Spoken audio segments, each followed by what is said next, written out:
দাদাই বলছিলাম যে মা বাবা কি আর দেখবে না রে যে আমরা সবাই আবার একসাথে আছি, এক হয়েছি? কি মনে হয় তোর? না প্লিজ ডোন্ট মাইন্ড। বলছি ওনারা কি বাইরে কোথাও আছেন? মানে আমি ঠিক জানি না তো, মানে that's why I am asking. আসলে বাবা মা মানে আমাদের থেকে অনেকটাই দূরে থাকেন আর কি, মানে আসলে যোগাযোগ রাখে না ইচ্ছে করেই। কি জানো তো, মানে আমাদের রূপা মাম্মা যে আমাদের কাছে আবার ফিরে এসেছে, এটা যদি ওরা জানতে পারতো না তাহলে। আমি বলছি সবাই ফিরে আসবে।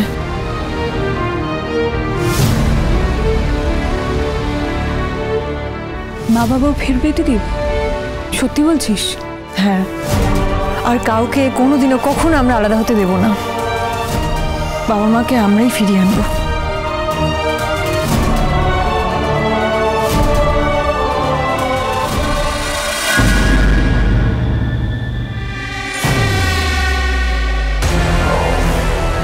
মুখোশটা খুলে ফেলে দিয়েছেন আপনারা, খুব ভালো করেছেন।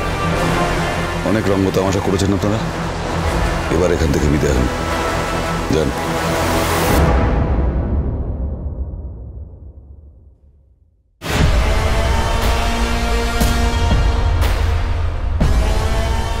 বল কোথায় আছে ওরা, বল কোথায় আছে? এখানে কেউ নেই, সবাই মুম্বাইতে।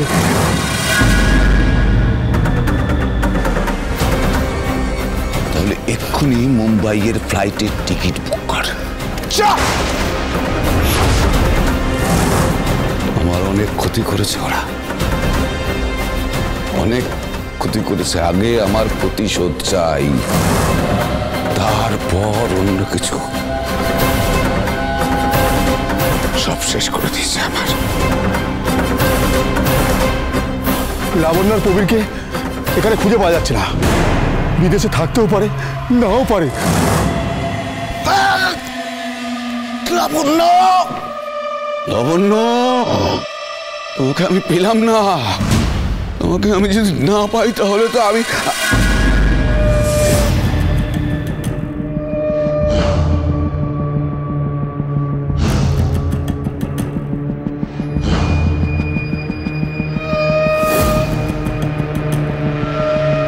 তাহলে তোমার উত্তরাধিকারী, তোমার পুত্রবধূ, সে শাস্তি পাবে, সে শাস্তি পাবে। শাস্তি আমাকে দিতেই হবে তাকে। অনেক ক্ষতি করেছে আমার, অনেক ক্ষতি করেছে। সব শেষ করে দেবো আমি, সব শেষ করে দেবো, কাউকে ছাড়বো না আমি, সব শেষ করে দেবো। এই গিয়ে বলে দে কুমার বেরিয়ে এসেছে, তীর্থযাত্রা করতে গেছে। এই পরিবারকে শেষ করতে না পারলে আমার তীর্থযাত্রা পূর্ণ হবে না।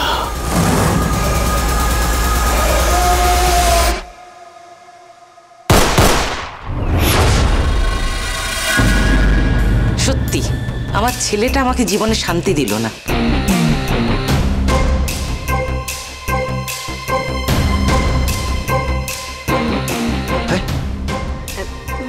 না মানে তোমার আবার কোন ছেলে তোমাকে শান্তি দিল না শুনি?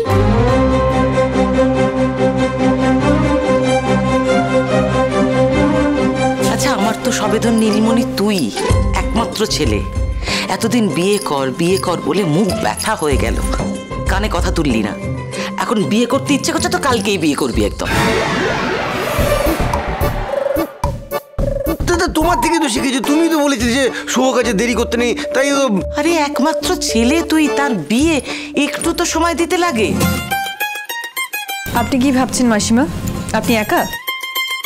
আমরা তো সবাই আছি, আপনি বলুন না কি করতে হবে, বাকিটা আমরা সবাই মিলে সামলে নেব। একদম। হ্যাঁ মাসিমা, আপনি একদম ভাববেন না, আমরা সব সামলে নেব। চারু একটু এদিকে এসো। সরি, ডাকছি আপনাকে, জানো। এসো এসো। শোনো, আমার ছেলেটা একটু খ্যাপাটে, কিন্তু ও তোমাকে খুব ভালো রাখবে, দেখো।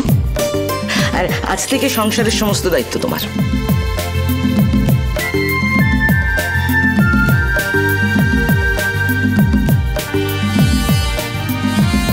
হ্যাঁ, নাও নাও। বাহ বাহ বাহ বাহ, একটু আগে তুমি বলে আমি খুব তাড়াহুড়ো করছি, তো তুমি এটা কি করছো? হ্যাঁ, তুমি তো আমার এক কাটি ওপর দিয়ে যাচ্ছ। চাপ চাপ চাপ চাপ। মিস্টার সরকার, সেটাই কি স্বাভাবিক নয়? আপনারই তো মা।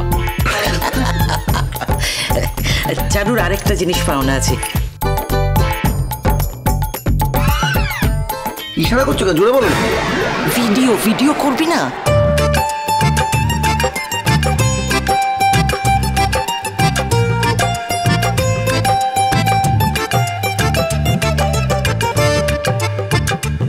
এই নাও, এটা দিয়ে আমি তোমাকে আশীর্বাদ করবো। পছন্দ?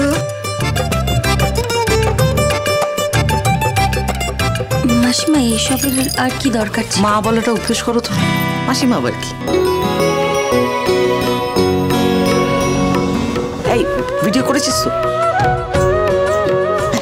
পড়বে, সুন্দর দেখাবে, চাপটা দাও।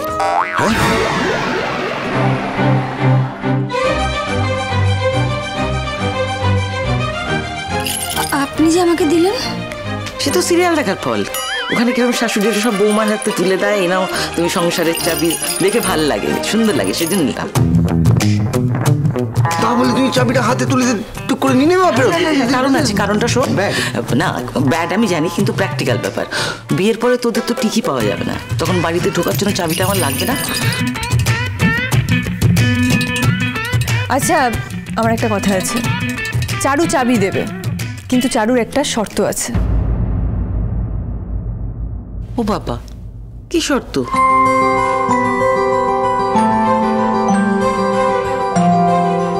আমি জানি সব মেয়েদের মনের কথা এক।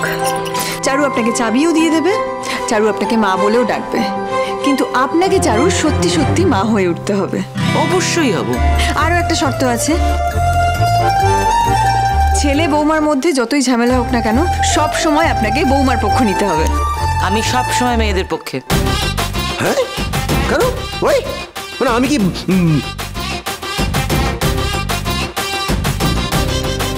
এখন না উত্তেজনা বসে সব হ্যাঁতে হ্যাঁ বলে দিচ্ছ, পরে দেখবো কতটা। দেখে বলছি, শুনুন না, চাবিটা না মায়ের কাছেই থাক, আমাদের দরকার পড়লে আমরা মায়ের থেকে নিয়ে নিয়ে।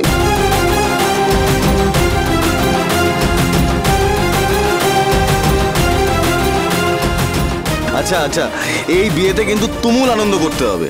দাদাই আর বৌদিদির বিয়ে আমি মিস করে গেছি, এখান থেকে সব উসুল করে নেবো। হ্যাঁ তা ঠিক, তবে আমাদের বিয়েটা হবে 2 দিন পরে, আর বিয়ের কোনো প্রথা মেনে হবে না। তাহলে বিয়েটা হবে আরে পিকনিকের মতন, পিকনিক করতে করতে বিয়ে হয়ে যাবে। এইটা ভালো আইডিয়া, খাওয়া দাওয়া দাওয়ার বলো। হ্যাঁ আমি আছি।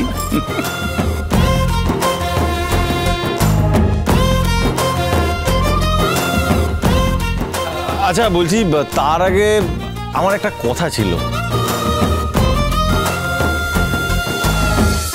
দীপার জন্য একটা সারপ্রাইজ আছে।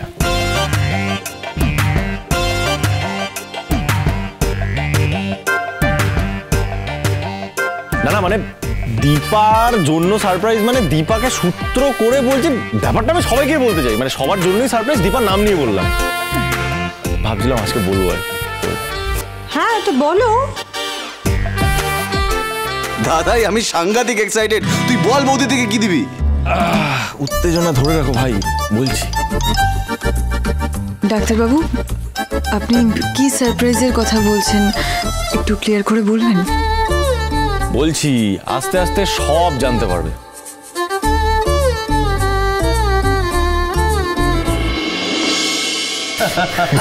কি কারোর আর তর্স হয়েছে না তো? না, এক সেকেন্ড।